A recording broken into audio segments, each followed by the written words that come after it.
It's been a busy few weeks here in South Carolina with politics, from races here in Charleston to Myrtle Beach to Columbia.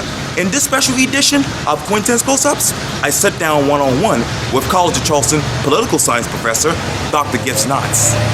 Gibbs, it's so good to see you. It's great to see you. Thanks for connecting with me. I'm looking forward to talking a little politics. Yes, sir. In fact, the last time I saw you was, I guess, 2 weeks ago. Right. Inside the Wells Fargo Auditorium at the BD Center. Yes. I want to create the scene because it was a debate between Sandy Sen and Roy Maybank for Senate seat 41. Tell me, how are you? I'm doing great. I'm doing great, and it was good to see you there. Yes. And I was really impressed with both Maybank and Sen. I thought they did a really nice job, covered a lot of the issues, and gave. I mean, that was an election that Sen ultimately won. But I just take my hat off to both those people. It takes a lot of guts to put yourself out there because somebody's going to lose, and somebody's going to make some enemies when they go out there. But to be able to go out, put yourself out there, take the time away from your family. Spend your own money in a lot of cases. It's really impressive that we have folks that still want to do this because it's certainly not for the pay. You don't go to Columbia to make a lot of money. Just to make a statement. And exactly. And let me stay on that because obviously what's so impressive is that Sandy Sen got 58% of the vote. Yeah. What does that tell you? Well, she did really well, and she's spent a lot of time building connections in that community. She even had some folks on the Democratic side writing and saying, hey, she's a good person. I've worked with her. She's done a lot of work with police over the years, and I think that made a difference. And again, I'm really excited because South Carolina usually is battling it out with Louisiana for the fewest percentage of women in the state legislature. So to have another woman in the Senate from the Charleston delegation, I think is a really good thing. I think we need a diversity of voices. We need African Americans. We need other minorities. We need women. We're not going to be the best we can as a state. We're not going to be the best we can in Columbia if we don't get all the different viewpoints of the state heard in the State House. And another impressive win, I guess this past Tuesday actually was William Cogswell versus Russell Garrard. Yeah, that was an interesting. Garrard had run before and challenged Limehouse. Limehouse, of course, steps down. And again, another really good group of people willing to put themselves out there. A closer election than I would have expected in the runoff. Cogswell had a pretty good lead emerging as the leading candidate. Then was able to impressively get the endorsement of both of his major opponents, Phipps and Harrell. And still, though, he won by a few percentage points, but still a pretty close election. And again, I think he does have some Democratic. I think it's Alice Wakefield is going to be going up against him.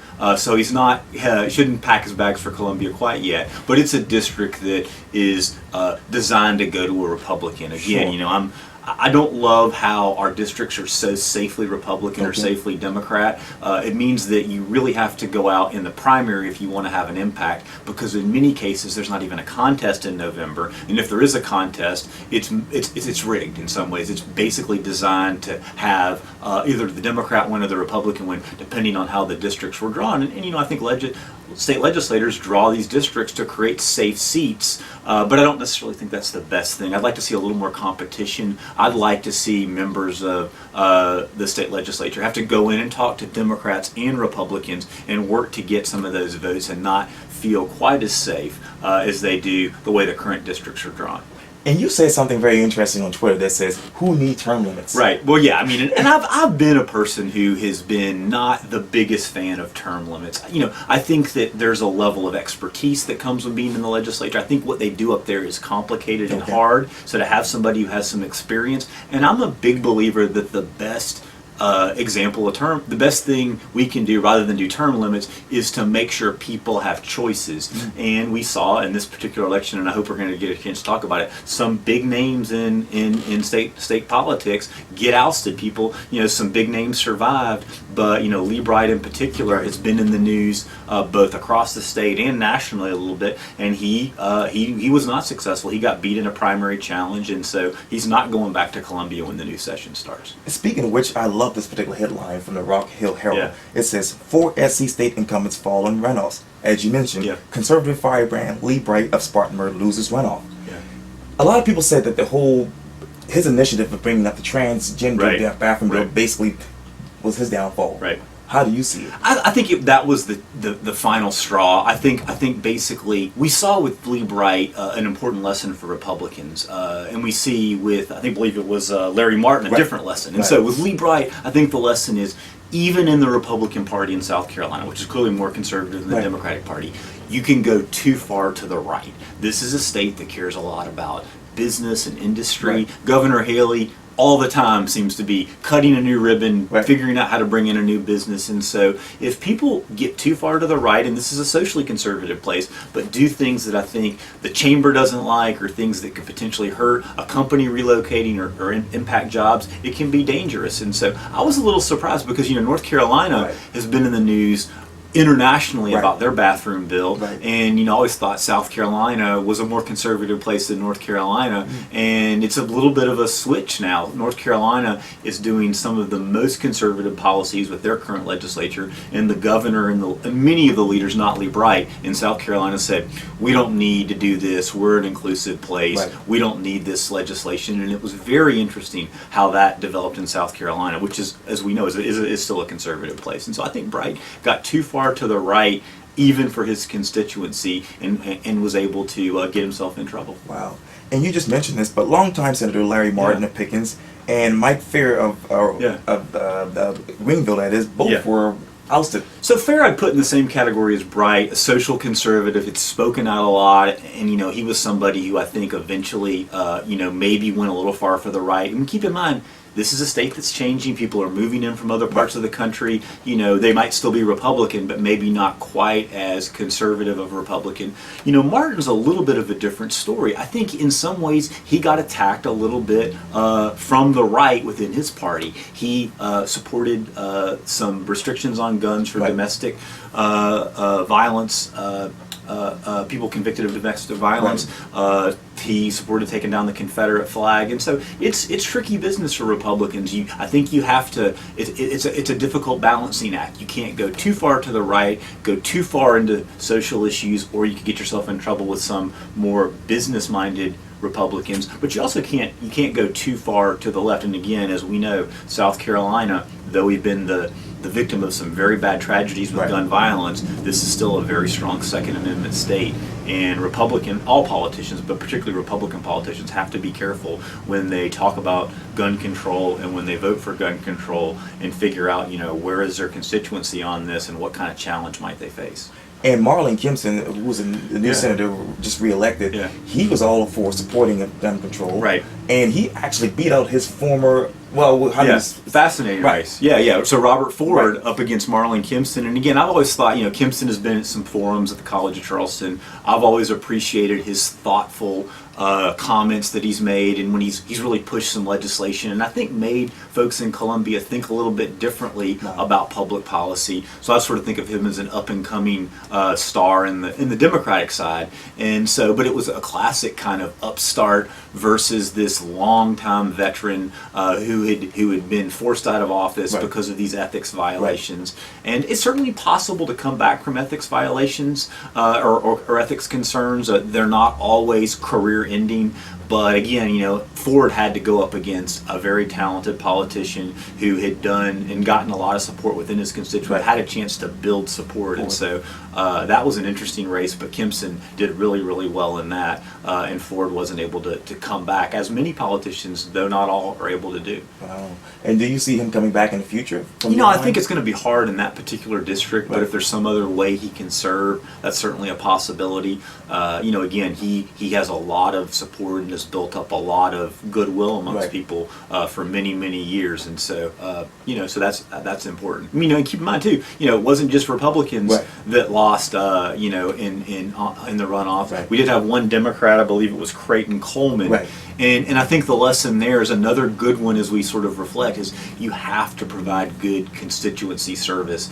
Some of the reports that I read said that he hadn't been as attuned to his district as he probably should have. And so, again, you have to know what party you're in and not go too far to the left or the right. But you also have to make sure, even though these are very difficult positions with a small staff and limited pay. Right. If folks in your district need something, it's really, really important. We learned that from Strom Thurmond in South Carolina. I mean, he's the guy who had this legendary constituency service, would write people congratulations letters when they graduated from high school. When a husband would die in a family, he'd send a letter to the widow saying how sorry, or call how sorry he was. And so he was in many ways the master of providing constituency service, and an important lesson for folks, not just if they go to Washington as a U.S. rep or a senator, but if they go to Columbia as a state senator or state rep. And you talk about Thurmond, let's talk about Paul Thurmond. Yeah. Chip Linehouse and Mary Tinkler, they all have left. Yes. What does that tell you about the delegation for Charleston going forward? We had McConnell and Harrell. Right. I mean, these people who had tremendous power, and so it's a new breed in there that's representing Charleston, and it worries me a little bit because the importance of seniority. Right. Basically, folks like Hugh Leatherman, who was successful, was able to win. Right. They've got the ability to be in leadership positions, bring a lot of resources back to their district. So I'd like maybe for the legislator to think a little bit about ways to have newcomers have more of a voice. But I think it's the positive, of course, is that people are pretty frustrated with Columbia. They certainly look at the roads and the inability to really come up with a solution there. Ethics reform, they're chipping away, but I don't think they've really figured that one out yet. And there are other issues that the state can certainly work on. And so maybe having some new voices there can be a real opportunity, and have some people who have some different perspectives. I mean, I don't think the state benefits if everybody in Columbia is a lawyer that went to the University of South Carolina Law School. Not that those aren't wonderful places to go and you can get a great education, but again, back to my notion that we need a diversity. We need some people who are in hourly jobs. We need some people who are women. We need some people who are men. We need some people who are younger and who are older. It's difficult because we pay, $10, $11, $12,000 a year. You get some reimbursements for travel, but it's really got to be, you're going to end up being getting a lot of people who have money already and are able to put their business aside, or people who are retired. And again, some of that is okay, but I think South Carolina is going to be at its best if people in Columbia are more representative of the people who live in this state. And Governor Haley talked about that because she had some ads about Hugh Leatherman. Yeah, exactly. What has he done in Columbia? Yeah. And I thought that was fascinating. It seemed to me certainly off the playbook to go after somebody in your own party, particularly to go after somebody who is that powerful. And again, I think Haley had some success with this strategy with her PAC, but generally it probably wasn't as successful. I mean, maybe she was trying to send a message, but look, this is a very legislatively dominated state. The governor's pretty weak. The governor doesn't have the ability to appoint a bunch of people. The governor doesn't have that much control of the budget. And so as Governor Haley thinks about her last couple of years in office, she's going to need people in Columbia. She's going to need allies in the South Carolina House and the South Carolina Senate. And I think she did some things to damage. Those were already bruised relationships, certainly. But, I can't see how they got any better. I can't envision how Hugh Leatherman, for example, is going to want to work with her more after what happened in this latest round. And so, again, hopefully they can work things out because our state has many issues that we need to address. And so, again, they're both people of integrity, so I hope they will. But it was very, very interesting as an observer to see, you expect that with Democrats and Republicans.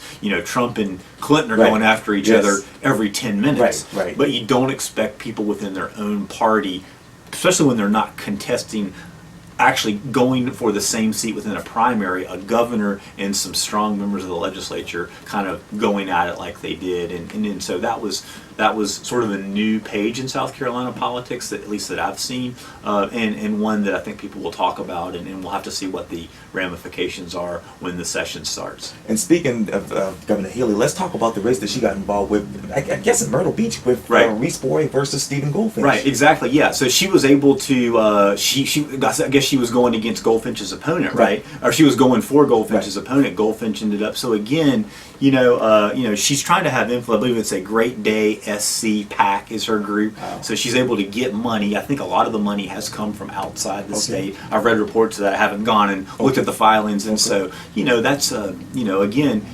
That's certainly not unprecedented. People in Washington have these PACs, especially the leadership does, and then they help people around the district, but it's pretty strange to go after people within your own party, particularly leaders within your own party. It's more typical that you would help somebody who's in a tough battle. Like, say, for example, there were some Republicans who were going to have tough battles with Democrats this fall, then the governor would come in with her PAC and give money.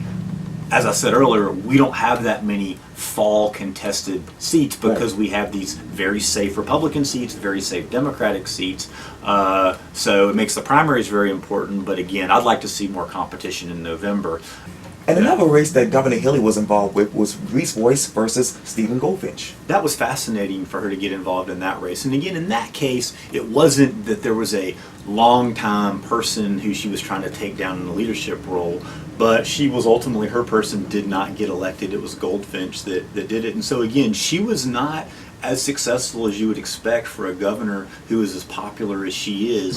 Right. And so interesting, she's got this popularity statewide and she's become more of a national figure, but when she goes into these individual districts, she didn't have as much success as maybe I would have expected in this particular round.